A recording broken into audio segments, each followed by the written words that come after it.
Acreditam que outros estão precisando conhecê-la.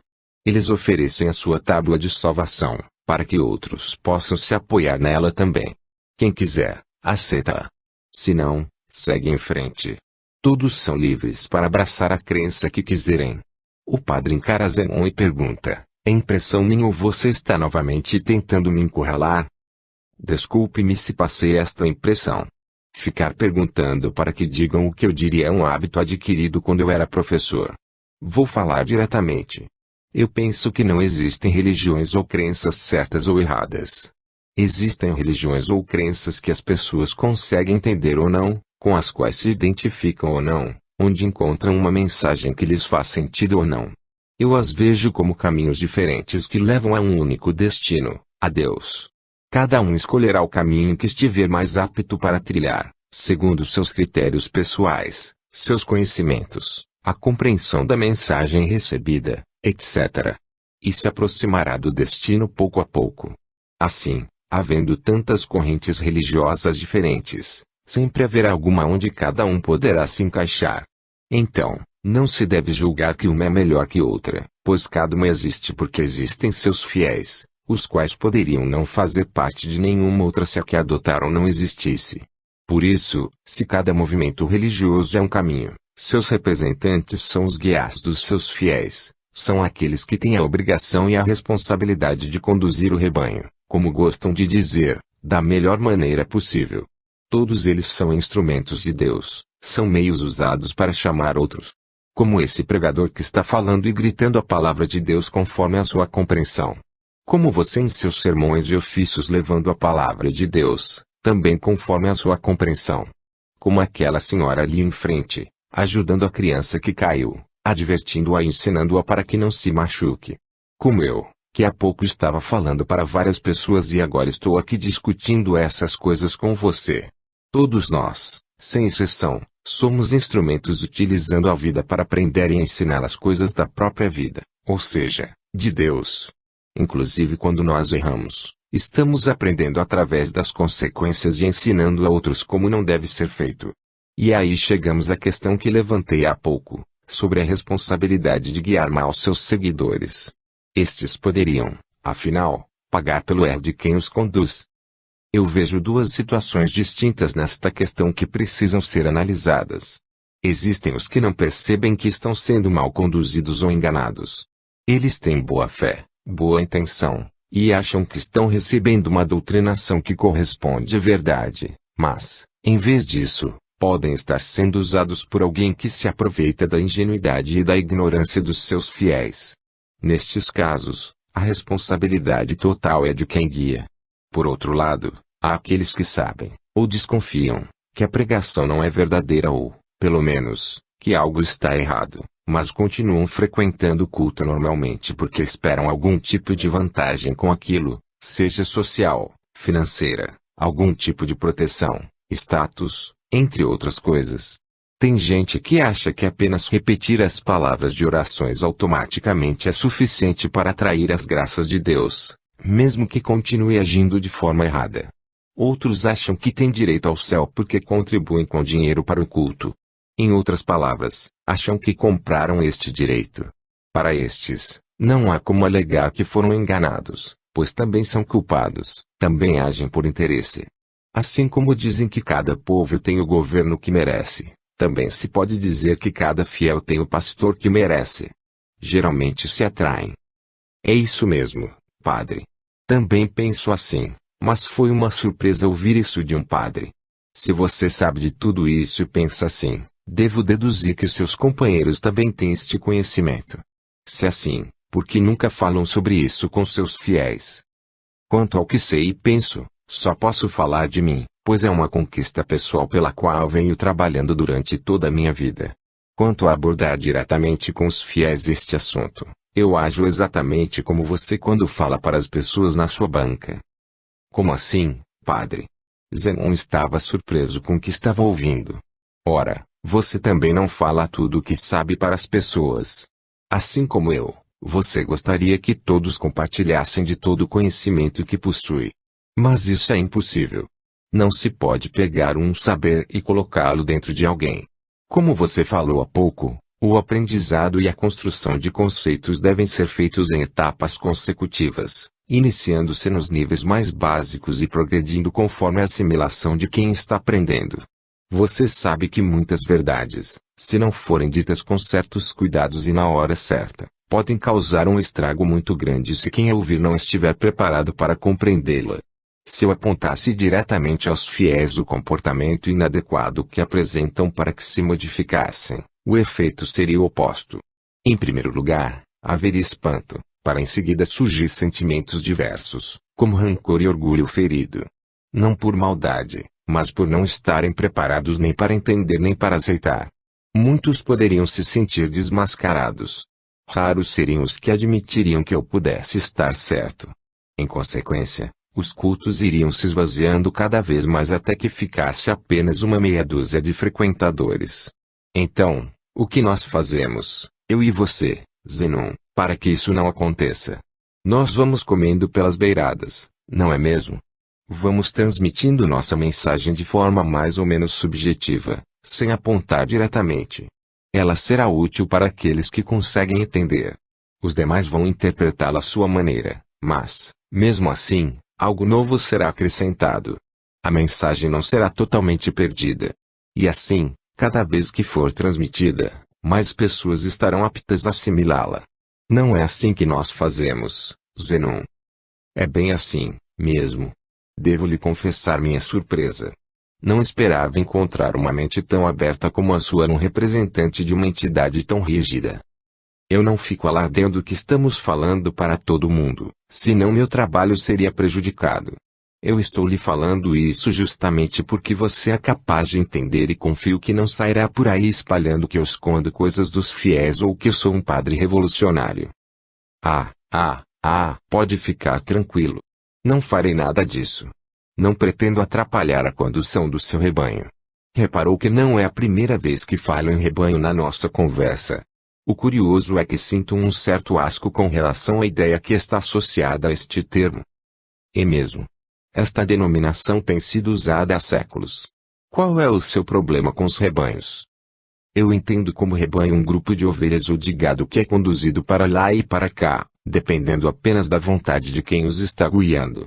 Não me sinto confortável em enquadrar as pessoas como formando um rebanho. Porém, o desconforto maior é constatar que, na verdade, elas são um rebanho. Constituem uma imensa massa de manobra que é levada a agir e a pensar de diversos modos conforme a vontade de autoridades religiosas, políticos e formadores de opinião. Dependendo do momento e dos interesses envolvidos, aqueles que têm algum poder de influência podem induzir as pessoas de forma subjetiva ou as convencer diretamente a agir, pensar, comportar-se e falar de determinadas maneiras.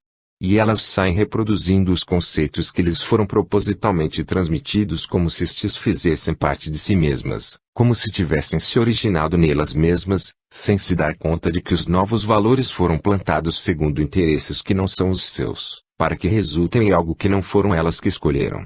Sem que percebam, passam a agir e a se comportar conforme a nova programação mental a que foram submetidas. Não se dão conta nem mesmo da reprogramação que suas mentes sofreram, pois, para quem faz parte de algum rebanho, não são permitidos questionamentos, nem ponderações, nem razões. Até mesmo porque assim fica mais fácil. Basta seguir a orientação e não se preocupar com mais nada, nem assumir compromissos que poderão ser cobrados depois. Como podemos constatar, há uma atitude de covardia e de fraqueza neste comportamento. Assim, nos vemos obrigados a levantar alguns questionamentos. Até que ponto devemos, de forma honesta, nos preocupar com aqueles que não se preocupam consigo mesmos, que se acomodam, que não agem porque têm preguiça? Qual é o tamanho da vontade das pessoas em se tornar conscientes de si mesmas e do mundo? Onde é a fronteira entre o que estas pessoas realmente querem, o que aqueles que têm outros interesses as levam a pensar que querem e o que nós, eu e você, Padre, queremos que elas pensem que querem? Você está se colocando, e a mim também, no mesmo saco daqueles que critica por estarem conduzindo o rebanho conforme seus interesses. É verdade. E não é assim que acontece. Eu tento trabalhar esta gente para que desenvolvam a consciência, adquiram vontade própria, para que procurem se melhorar cada vez mais como seres humanos. Você faz um trabalho semelhante, mas enfocando aspectos religiosos. Se você e eu estivermos agindo contra os interesses daqueles fazedores de cabeças que mencionei, eles nos julgarão da mesma forma que nós os estamos julgando agora. E se a minha atuação entrasse em conflito com a sua, nós estaríamos julgando assim um ao outro. É bem claro para mim o jogo de interesses que envolve o controle destas pessoas, que pode ser resumido em uma única palavra: poder. Enquanto isso, aquela imensa massa de manobra formada pelos cordeirinhos do rebanho estaria seguindo ora um, ora outro, felizes da vida e despreocupados, pois jogaram em cima das costas de outros a responsabilidade por seus próprios caminhos. Você pode ter alguma razão no que diz. Entretanto, é ao generalizar, ao classificar a todos como incapazes de se conduzirem, de seguirem um caminho sem serem guiados por outros. Muitos fizeram suas opções de forma consciente. Arrisco até dizer que estes talvez sejam a maioria. Aqueles a quem você chama de cordeirinhos são os que não conseguem enxergar sozinhos o caminho que têm pela frente e precisam que alguém os conduza. É esta, justamente, a tarefa dos chamados pastores dos rebanhos. Guiá-los, afastando-os do perigo e da perdição. É uma missão muito nobre, a qual dedico a minha vida, com muito amor. Por favor, Padre, desculpe-me se passei uma impressão negativa no que falei. Reconheço o mérito de todos os que buscam, com sinceridade, honestidade e amor, mostrar um caminho melhor para aqueles que não conseguem enxergá-lo. Não é aí que vejo os problemas, mas na falta de questionamento das pessoas. Muitos não avaliam, não analisam e não pensam sobre o que lhes é transmitido e se entregam ao comodismo fácil.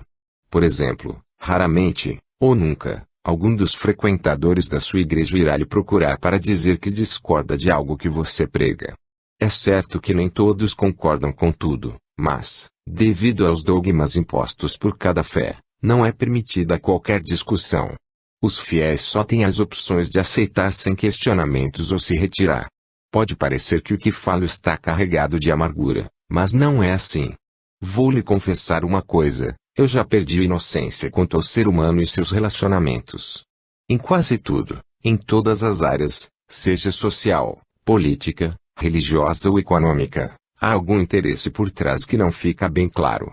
O que não quer dizer que, só por isso, este interesse seja ruim ou condenável. Pode apenas estar oculto.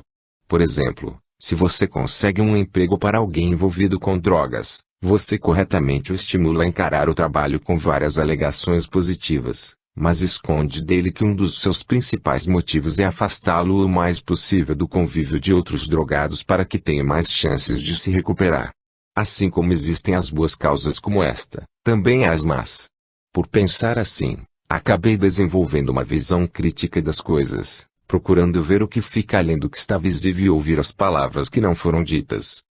Mas, ainda assim, você não desistiu de orientar e ajudar quem o procura, apesar de todas as mazelas que menciona. Pois eu acho que continuo, e cada vez mais, justamente por causa delas, em vez de apesar delas, porque não espero que as pessoas mudem, ou se melhorem, ou se conscientizem, ou qualquer outra coisa, apenas por terem me ouvido. E assim, por não criar expectativas, não me decepciono, nem me desiludo. Não sofro, e também não me canso. Apenas procuro fazer a minha parte, dentro das minhas possibilidades. Como nada espero, tudo o que acontecer de positivo será lucro e sucesso. Parabéns, Zenon, falou entusiasmado. Assim são os bons pregadores. Como árvores carregadas de frutos, à vista e à disposição de todos. Mas somente vai até ela quem quiser saciar sua fome. Mesmo assim, nem todos saberão apreciar o sabor do seu fruto. Para uns, terá gosto amargo e será desprezado, pois, para aproveitá-lo, teriam que se transformar.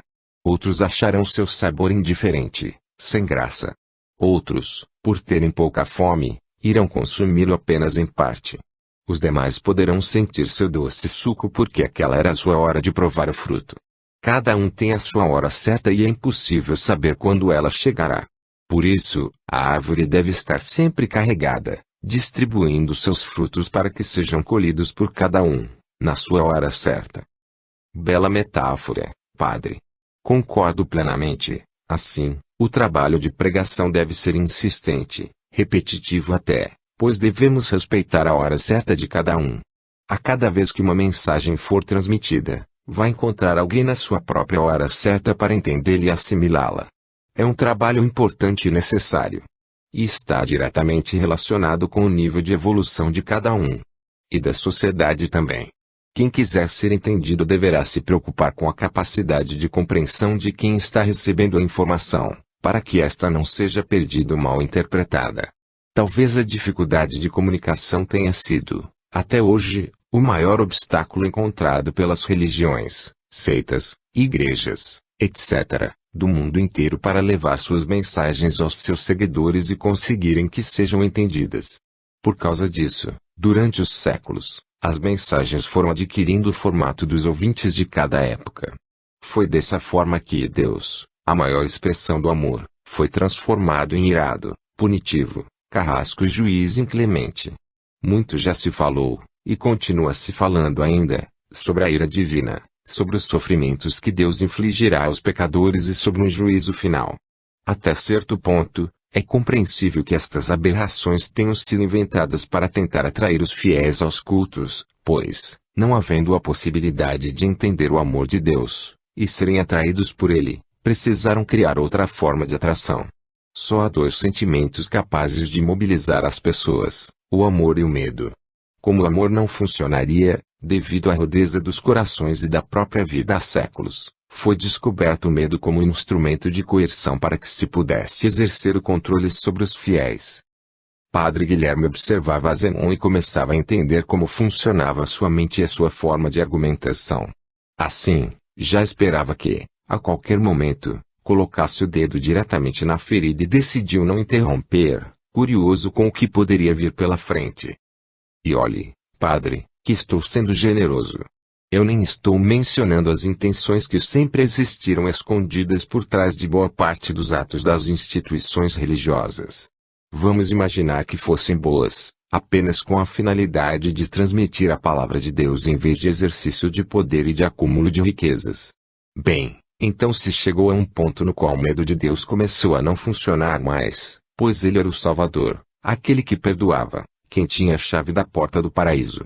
Então, os sacerdotes tiveram que descobrir outra forma de manter seus fiéis. Já que Deus não inspirava mais o medo nas pessoas, inventaram o diabo, o adversário de Deus.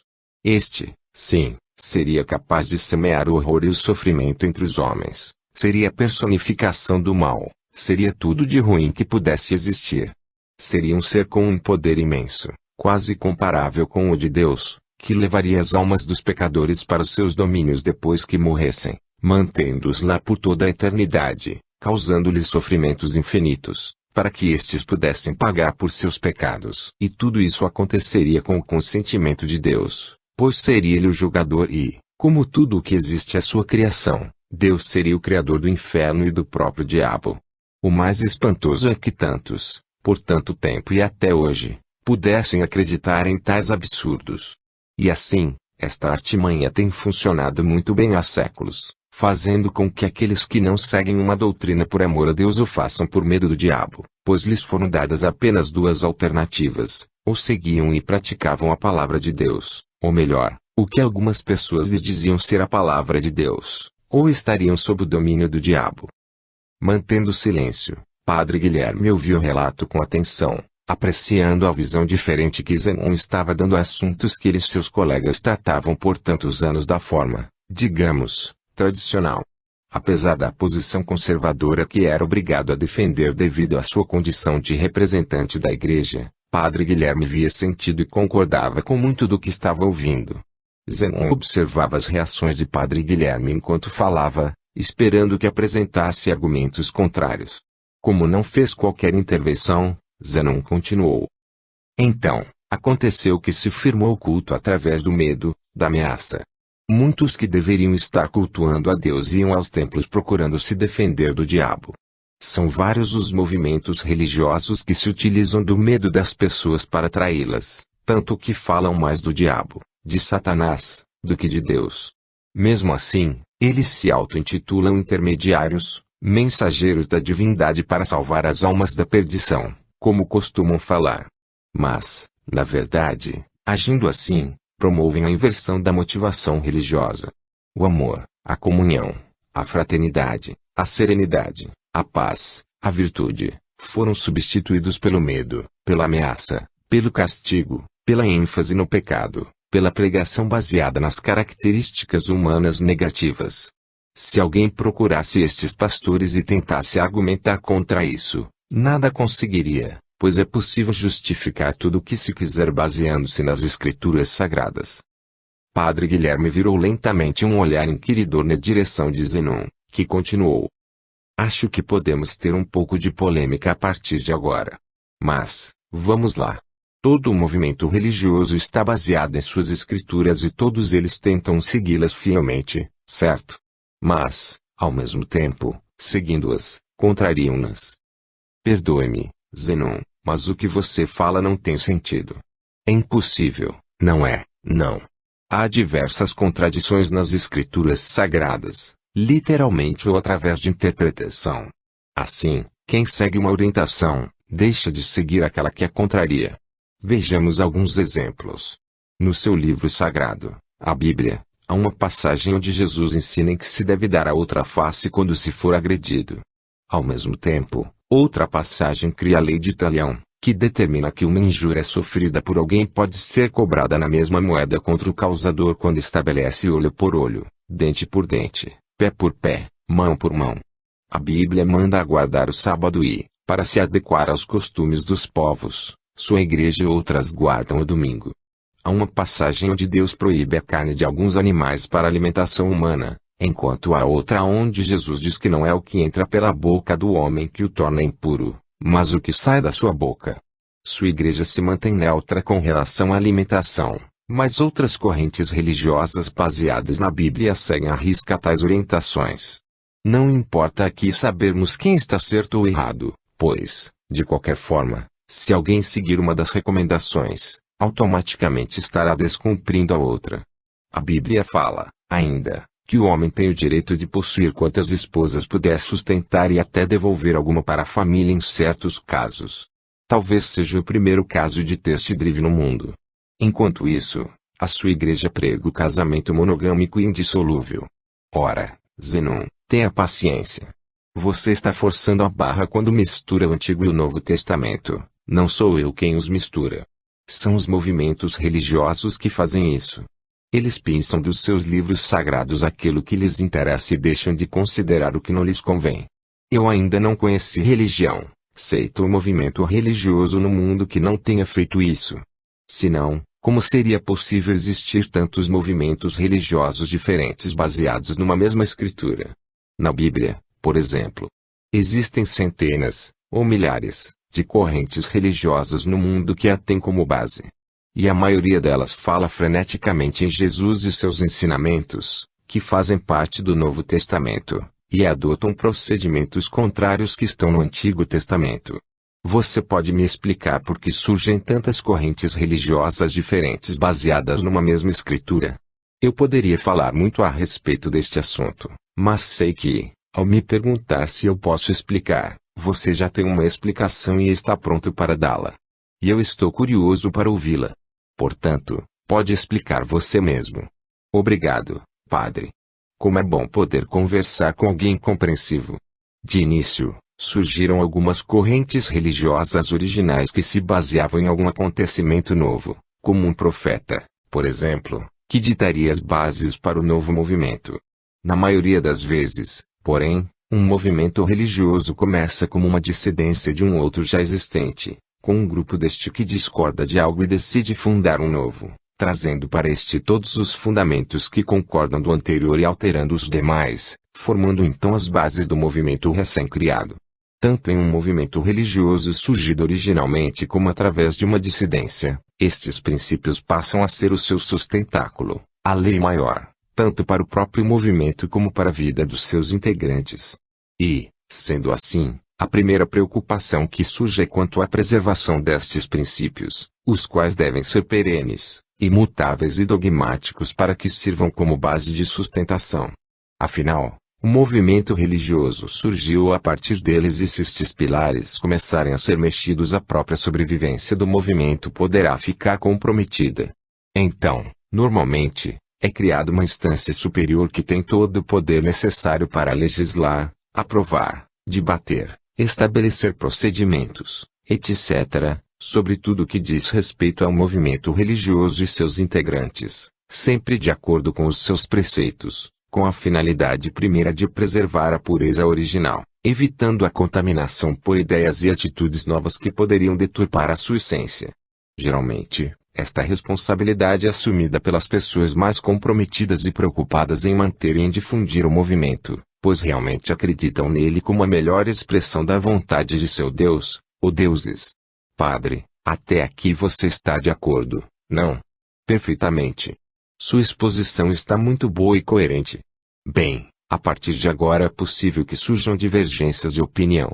Depois de criada esta instância superior, as pessoas de boa vontade e comprometidas que assumiram sua responsabilidade terão que lidar com vários outros aspectos, além do religioso, como os sociais, políticos e econômicos.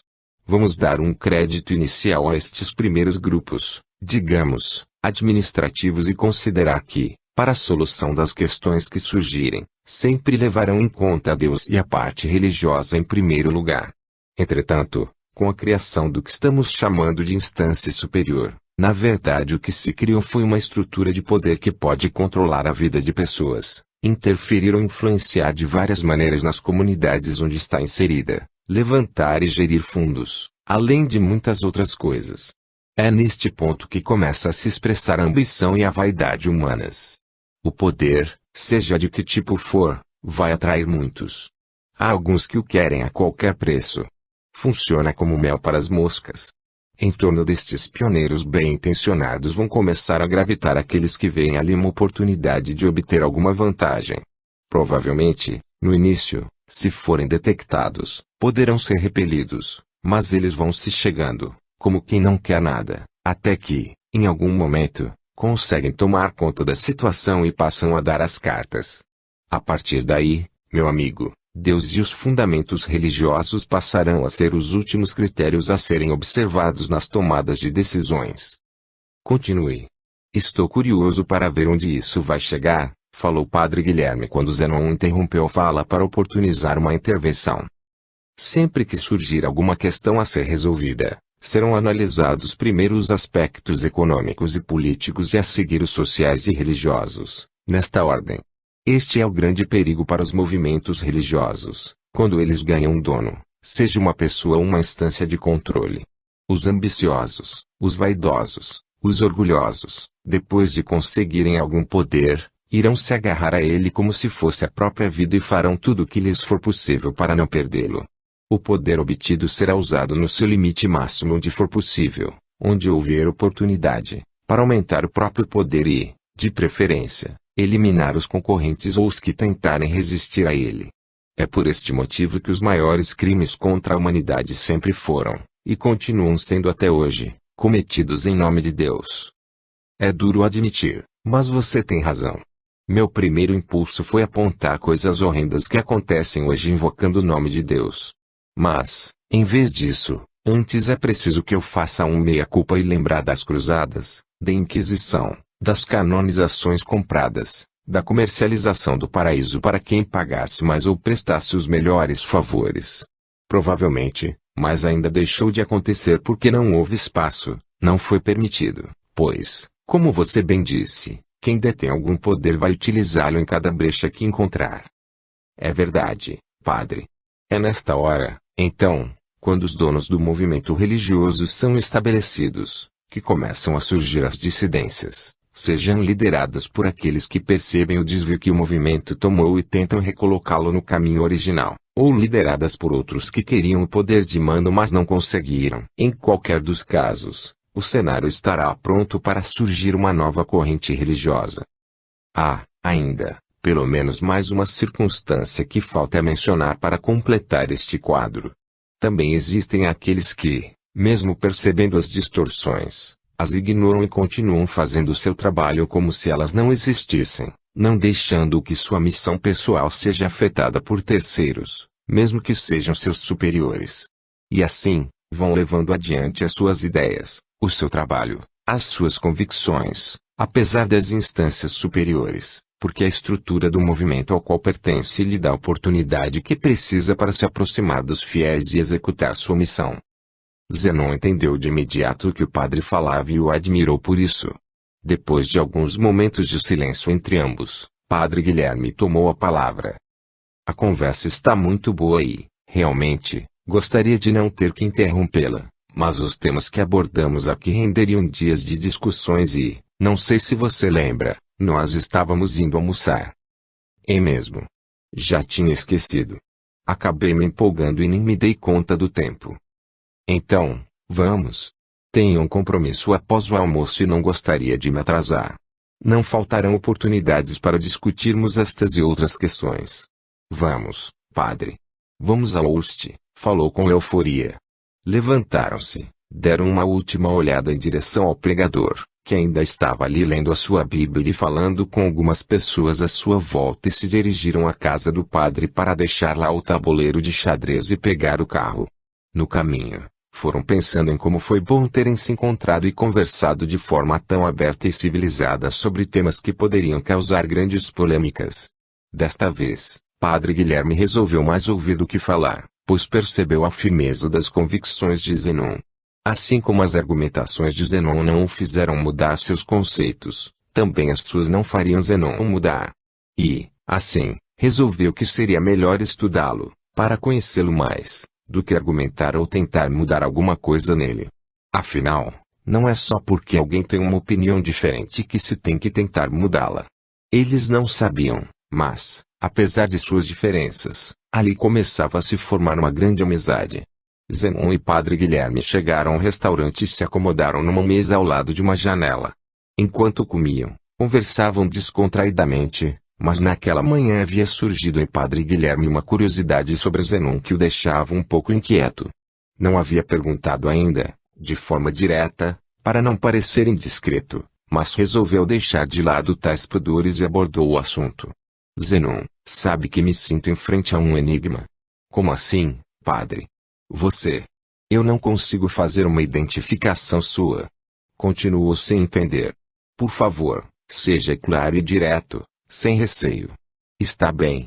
Agora há pouco, quando conversávamos, você citou o budismo, o judaísmo, falou dos cultos e religiões em geral, de suas estruturas e de Deus, de um modo muito seguro e com a convicção de quem conhece o assunto do qual está falando. Também frequenta a minha igreja às vezes, porém nunca compareceu a uma missa. Prefere ir lá quando não tem mais ninguém para fazer suas orações e, antes de sair, deixa uma boa contribuição em dinheiro na caixinha. Como você sabe disso? Eu sempre estava sozinho. Atrás do altar há um corredor de circulação com paredes finas para o salão da igreja. Em locais estratégicos, eu fiz pequenos orifícios por onde posso observar o que acontece no interior da igreja sem que quem esteja em frente ao altar perceba. Ora essa! Eu vou morrer sem ter visto tudo na vida ainda. Nunca imaginei que um dia encontraria um padre com tendências à espionagem. Não se trata de espionagem. A ideia surgiu porque havia alguns moleques que entravam na igreja para fazer bagunça e até mexer na caixinha de contribuições. Então, eu os esperava e na hora certa aparecia, surpreendendo-os. Em pouco tempo pararam de aparecer e tudo voltou ao normal. Hoje, uso este artifício apenas para ter algum controle sobre o que acontece na igreja sem ter que impor minha presença a quem estiver ali, pois, se quisessem falar comigo, bastaria me chamar. Se não me chamarem, deduzo que não seja o motivo de suas presenças na igreja. Está certo. Parece uma boa justificativa. Mas, voltando ao enigma, afinal, o que você é? Sou apenas um instrumento de Deus, como o pregador que estava na praça, como aquela senhora, como você, como a cozinheira que preparou esta comida deliciosa, como qualquer um, aprendendo e ensinando. Acho que você entendeu minha pergunta, mas vou ser mais específico. Você está ligado a alguma religião ou doutrina? Sim, padre, estou. Eu sou espírita. Sem sentir, Padre Guilherme encarou Zenon com os olhos arregalados sem dizer nada. O que ouve, padre? Parece assustado. Desculpe-me, Zenon, falou meio sem jeito. Acho que foi a surpresa, pois não esperava por isso. Parece que há uma certa confusão aqui. Diga-me, padre, o que você acha que seja o espiritismo? Pelo pouco que eu sei, é onde se realizam cultos com música e danças invocando os mortos. Puxa vida! Usando um termo ao qual você está habituado, eu diria que, em apenas uma pequena frase, você cometeu 3 graves heresias. Não estou surpreso com isso, pois até esperava algo assim. Há muita desinformação e preconceito sobre a doutrina espírita, principalmente por causa de quem não a conhece e, mesmo assim, passa adiante sua opinião errada. Como é um assunto muito vasto, inesgotável, vou tentar lhe esclarecer resumidamente estes pontos.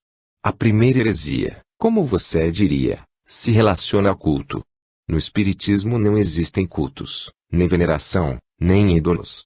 As pessoas se reúnem para trabalhar e estudar a doutrina. O trabalho tem a finalidade de ajudar as pessoas que buscam auxílio nos centros espíritas, principalmente com relação a problemas de origem espiritual, através de atendimentos individuais e em grupo, além de passes. Entretanto, a ajuda acaba se expandindo, muitas vezes abrangendo as partes emocional, psíquica e física de quem está em atendimento espiritual, além da parte material também, através de movimentos sociais que o centro cria ou participa em benefício de pessoas desassistidas. E o estudo tem que ser feito, e aprofundado cada vez mais, para a própria evolução moral e espiritual e para se poder trabalhar cada vez melhor e com mais entendimento, formando um círculo que se autocompleta entre estudo e trabalho. Não existem divindades a serem cultuadas, nem rituais. Apenas buscamos a comunhão com Deus através dos seus ensinamentos e do trabalho em auxílio dos que precisam, contando para isso com a importante assistência de espíritos superiores que orientam as atividades. Certamente você não vai entender isso, já que desconhece o assunto, mas, com o tempo, se você tiver interesse, podemos conversar mais a respeito e as dúvidas irão se esclarecendo. Basicamente, podemos dizer que há um modelo a ser seguido, Jesus, pelos seus atos e pelos seus ensinamentos. Padre Guilherme ouviu o relato sem conseguir entender quase nada. Tudo lhe parecia muito estranho, mas se sentiu mais à vontade quando Zenon falou em Jesus. Este ele conhecia bem. A segunda falha no seu conceito se relaciona à música e à dança, prosseguiu Zenon. Aí você misturou tudo. Música e dança existem nos rituais de algumas religiões que frequentemente são confundidas com o espiritismo. Até mesmo, porque muitos que as praticam, sem terem a mínima noção do que seja o espiritismo, se dizem espíritas só porque estas religiões também trabalham com espíritos e, assim, fazem com que aumente a confusão. Entretanto, apesar de estas religiões e o espiritismo trabalharem com espíritos, esta é a única coisa em comum que existe entre elas, até mesmo porque o espiritismo não é uma religião, mas uma doutrina. O trabalho feito por cada uma é completamente diferente, com outro enfoque, seguindo outras bases e com finalidades e orientações diferentes. As religiões afro-brasileiras, por exemplo, se originaram na tradição africana que chegou ao Brasil através dos escravos e se baseiam nas forças e nos elementos da natureza, trabalhando com entidades específicas que se encontram dentro de uma hierarquia espiritual bem definida. O espiritismo é baseado na codificação de Allan Kardec que atua através de espíritos em estágios evolutivos superiores ao que nós nos encontramos. Veja bem que não estou emitindo juízo de valor, dizendo que uma é melhor que outra, pois cada um segue a religião que melhor entende, com que mais se identifica. Eu estou apenas dizendo que são diferentes e que não devem ser confundidas. Padre Guilherme continuava entendendo muito pouco do que Zenon falava, mas conseguiu perceber as diferenças que havia. Zenon continuou. A terceira heresia aconteceu quando você falou em invocação dos mortos. Não sei nem como começar a lhe falar sobre isso, pois, antes, você precisaria alterar completamente o foco do seu pensamento para poder entender alguns conceitos. Mas vamos tentar começando pela própria morte. A ideia mais comum sobre a morte, principalmente entre aqueles que não conhecem os fundamentos da espiritualidade, é que as pessoas morrem e são levadas para um lugar bom ou ruim, conforme seus pecados, e ficam lá eternamente ou até um momento em que haverá um grande julgamento, ou seja, o juízo final, Quando serão decididos os destinos daquelas almas?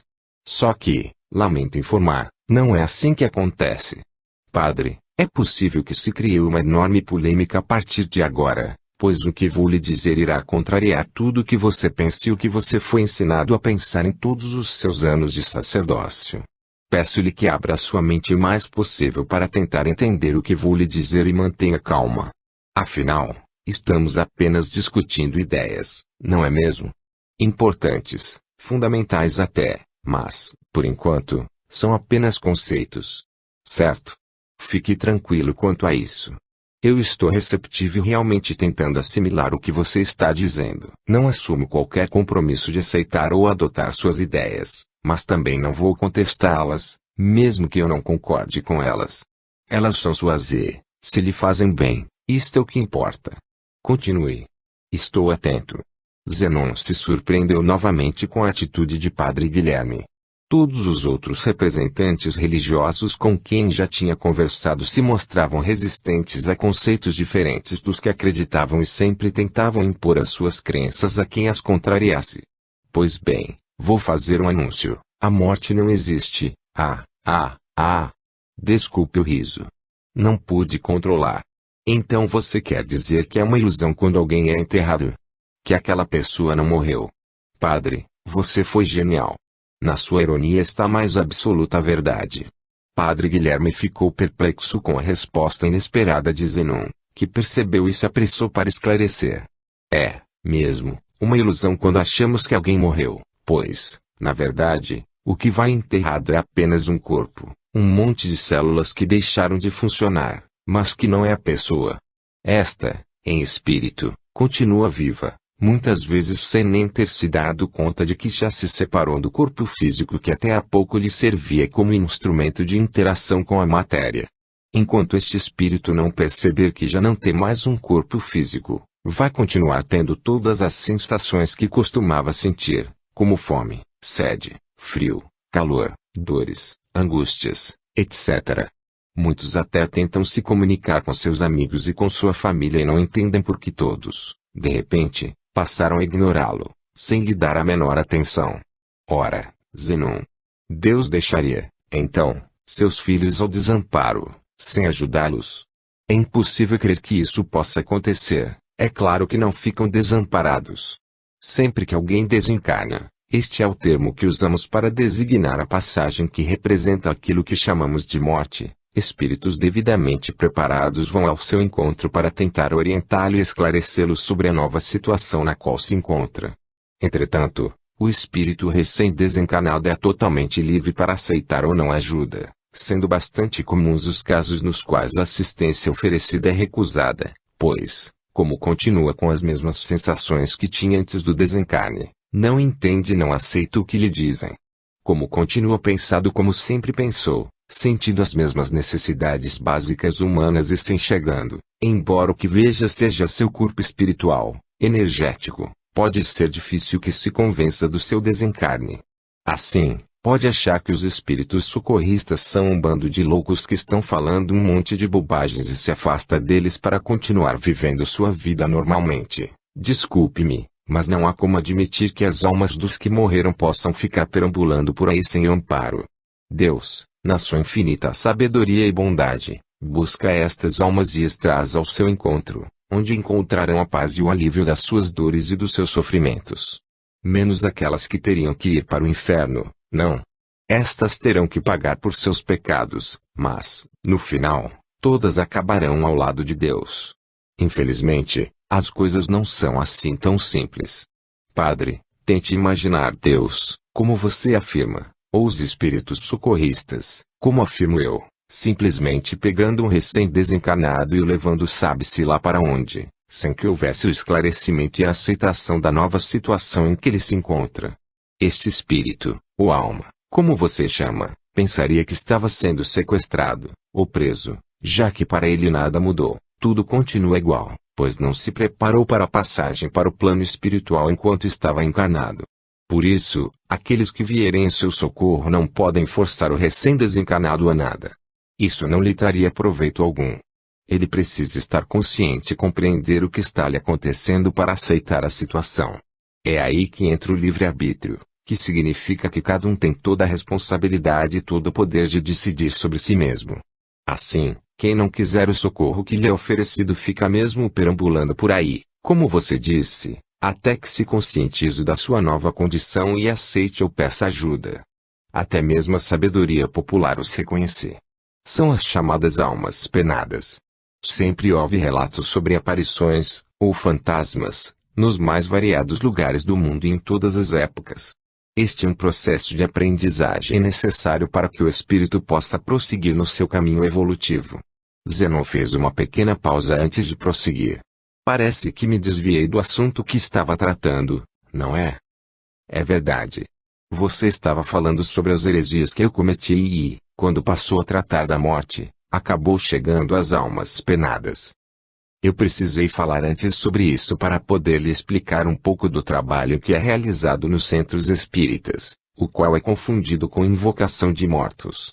Assim como você aconselha, instrui, auxilia e conscientiza seus fiéis na igreja, o mesmo acontece nas casas espíritas, porém os públicos são um pouco diferentes.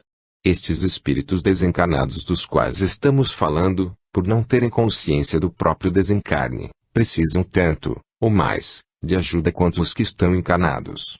Eles não chegam em um centro espírita através de invocação. Eles sempre estão ligados a alguém encarnado que vai até lá em busca de ajuda por se sentir mal, ou incomodado, ou outras coisas, sem encontrar uma explicação para isso. Então, acontece o atendimento tanto destas pessoas como dos desencarnados que as estiverem acompanhando e atrapalhando suas vidas. Geralmente o desencarnado é instruído e conscientizado, o que chamamos de doutrinação, e se convence que o melhor para ele é seguir seu rumo evolutivo e deixar a matéria para trás, para quem está na matéria.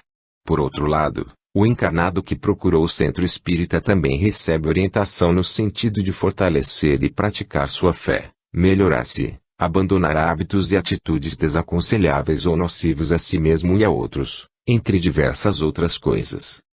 Bem, se é assim que funciona o espiritismo, não é tão ruim como eu pensava. Não é tão ruim, padre. Você acha mesmo? Desculpe-me, não foi isso que eu quis dizer. Eu estava pensando em voz alta. Na verdade, para mim, o que você fala é um tanto estranho. Não consigo encaixar em quase nada do que creio. É natural que isso aconteça. Mas não vamos ter pressa. Com o tempo você vai conseguir entender melhor. Pode ser. Com o tempo. Padre Guilherme via sinceridade, boa vontade e intenções nobres no que Zenon fazia e dizia. Percebia que ele acreditava realmente no que estava relatando, pois era visível seu entusiasmo e a força que dava às palavras. Porém, devido aos seus limitados conhecimentos sobre aquela espiritualidade de que Zenon lhe falava, o padre temia que, sem saber, ele estivesse sendo envolvido e enganado por demônios que podiam estar se aproveitando da sua boa-fé e dos seus companheiros espíritas. Pensava em adverti-lo, mas não conseguiu imaginar como fazer isso sem lhe causar mal-estar. Por enquanto, resignou-se, pois não faltaria oportunidade para tal. Em outra ocasião, pensaria numa maneira de lhe falar a respeito da sua preocupação. 3. Lar Esperança. Quando acabaram o almoço, saíram e pegaram a estrada. Padre Guilherme deixaria Zenon em casa e iria para o seu compromisso. O padre parou o carro logo que entraram na estrada que levava à casa de Zenon. O que houve, padre? Por que paramos? Eu estava pensando se você não gostaria de ver onde gasta o dinheiro que você deixa na igreja de vez em quando. Ora, longe de mim querer fazer uma auditoria nos seus gastos. Tenho certeza que o dinheiro está sendo bem utilizado. Não era este o sentido que eu queria dar. Eu gostaria de convidá-lo para conhecer um lugar mantido com as contribuições dos fiéis, onde vivem algumas crianças e jovens com necessidades especiais. Se formos em frente, em seguida estaremos em sua casa. Se dobrarmos aqui, à esquerda, logo chegaremos ao Lar Esperança. Se você tiver algum compromisso para esta tarde, falou oferecendo uma alternativa para a recusa que não causasse constrangimento eu o deixo em casa antes de ir para lá. Se não, se você quiser, eu o convido a ir comigo para conhecer o trabalho que fazemos. Dobre à esquerda, padre, respondeu Zenon de forma imediata, provocando o riso de ambos. Em seguida estavam chegando numa casa antiga, que mostrava certa imponência de tempos passados. Era grande, com vários aposentos, construída num terreno espaçoso, com poucos vizinhos, mas estava precisando de alguns reparos. O acesso à casa se dava por uma escadaria com os degraus em forma de arco que terminava em uma área coberta por uma marquise de uns 3 metros de comprimento até a porta de entrada por outros 3 de largura.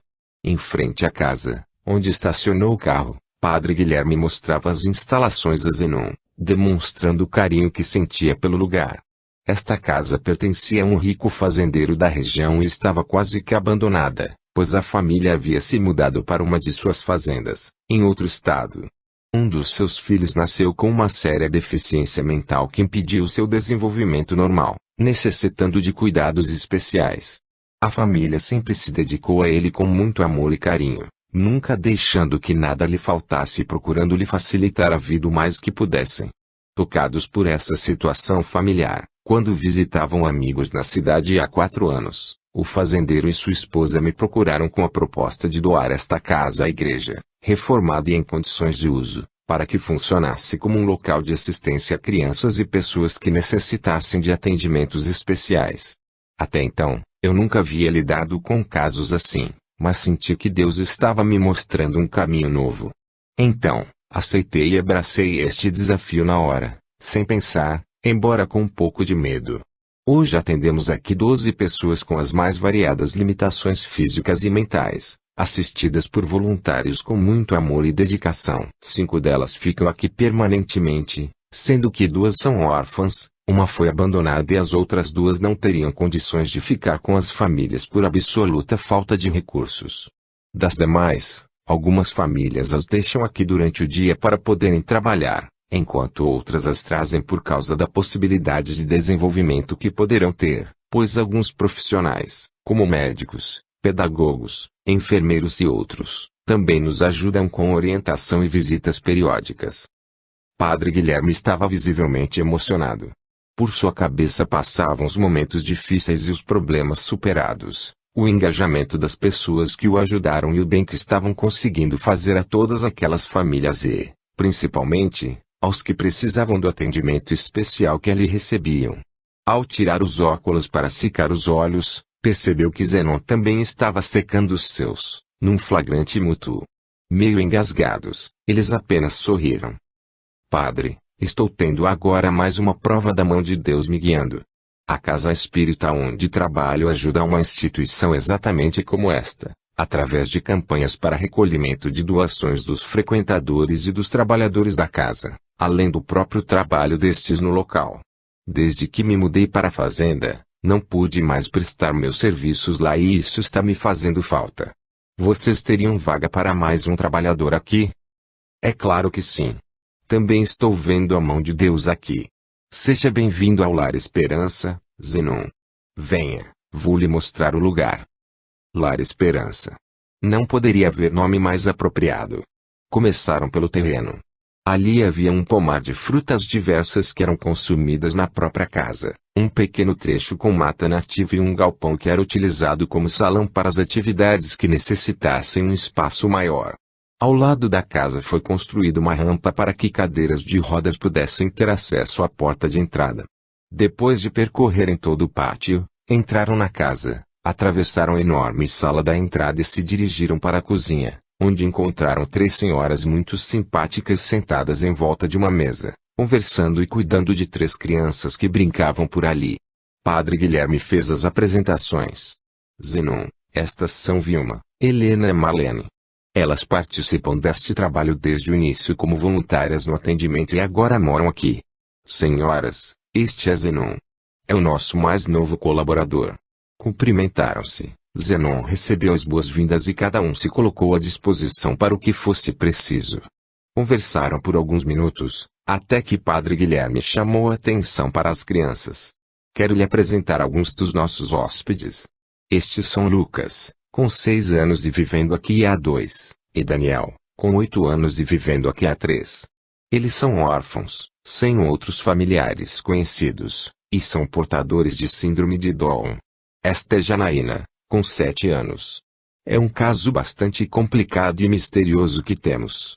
Até hoje não foi possível diagnosticar o seu mal, apesar de ter sido encaminhada para vários especialistas e ter se submetido a diversos exames.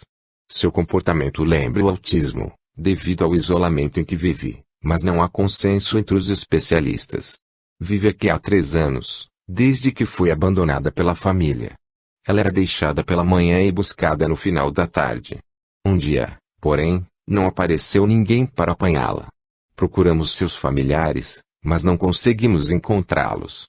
Seus vizinhos apenas sabiam que tinham ido para outra cidade, em busca de emprego. Eram pobres, tinham mais 4 filhos e não tinham nada de material que os prendesse aqui. Então, resolveram ir embora sem levar a menina. Se não fosse por Vilma, Helena e Marlene terem resolvido vir morar aqui para cuidar destas crianças, nem imagino como seria. As senhoras deixaram suas vidas e famílias para virem para cá? Perguntou Zenon a elas. Na verdade, nós não deixamos nada, respondeu Helena. Nós ganhamos. Morávamos sozinhas e nos sentíamos solitárias. No Lar Esperança encontramos a motivação que precisávamos para as nossas vidas e decidimos nos mudar para cá quando Daniel ficou órfão, há 3 anos. E assim todos saíram ganhando, as crianças, que têm quem as cuide o tempo todo, nós mesmas, que fazemos companhia umas às outras, e o próprio Lar Esperança. É bonito ver alguém que prefere encher sua vida de amor e de dedicação ao próximo em vez de ficar curtindo seu vazio existencial e se lamentando, é verdade. É uma lição de vida, concordou o padre Guilherme. Zenon teve sua atenção chamada por Janaína, que o fitava. Ele se abaixou junto a ela e os dois se olharam fixamente por alguns segundos até que Janaína desviou o olhar e retomou seu costumeiro isolamento do que existia ao seu redor.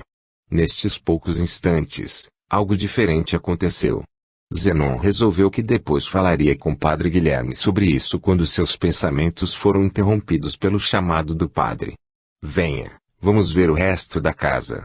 Com suas licenças, falou dirigindo-se às 3 senhoras. Por este corredor se chega aos demais aposentos da casa. São 10 no total. 7 deles foram transformados em salas de aula, jogos e outras atividades. Os outros 3 são os quartos de cada uma das senhoras, que os dividem com as crianças que vivem aqui. Enquanto conversavam, iam percorrendo as salas, onde havia todo tipo de material necessário para estimular aquelas crianças com sérias deficiências. Havia brinquedos, materiais para modelagem e pintura, recursos audiovisuais, e mais uma série de coisas, embora em quantidade insuficiente. Também não eram da melhor qualidade, nem os mais adequados. Mas faziam o possível com o que tinham. Padre Guilherme explicou que a reposição deste material e toda a manutenção do Lar Esperança vinham das contribuições que os fiéis deixavam na igreja, além de eventuais campanhas na comunidade para levantar fundos. Como você vê, Zenon, enfrentamos carências permanentes aqui, pois o dinheiro arrecadado não cobre os gastos que temos. Gastamos praticamente tudo em material para as crianças e em alimentação. Basta ver o estado precário no qual se encontra o prédio, pois não conseguimos fazer qualquer manutenção desde que o recebemos, há 4 anos. Tenho a impressão de que isso vai mudar um pouco, padre. Vou propor, no centro espírita onde trabalho, que o Lar Esperança faça parte das nossas colaborações também. Tenho certeza que se sensibilizarão quando eu relatar o que é feito aqui e, principalmente, o modo como é feito, com tanto amor, carinho e dedicação. Fico muito agradecido, mas, por favor, não se sinta obrigado a nada. Ao lhe mostrar nossas instalações, queria apenas que você as conhecesse. É com satisfação e com prazer que farei isso. Além do mais, nada espero. O que vier, é lucro, e assim, se não conseguir, não sofrerá, não é mesmo? Exatamente. Podemos aplicar este princípio a tudo na vida. Venha até aqui. Quero lhe mostrar uma coisa. Padre Guilherme levou Zenon até uma sala grande no final do corredor onde havia várias camas para as crianças, com grades laterais adaptadas, quase todas diferentes umas das outras, já que foram doações da comunidade. Estavam em estado precário, algumas comidas pelos cupins, outras com pés quebrados, sustentadas por caixotes. Zenon deixou escapar uma observação. Puxa, padre. O que houve aqui? A instalação da miséria. Só estou rindo porque a miséria está para acabar. Fizemos uma campanha na cidade e arrecadamos o suficiente para trocar estes móveis. Nesta semana mesmo já começarei a pesquisar no comércio. Além das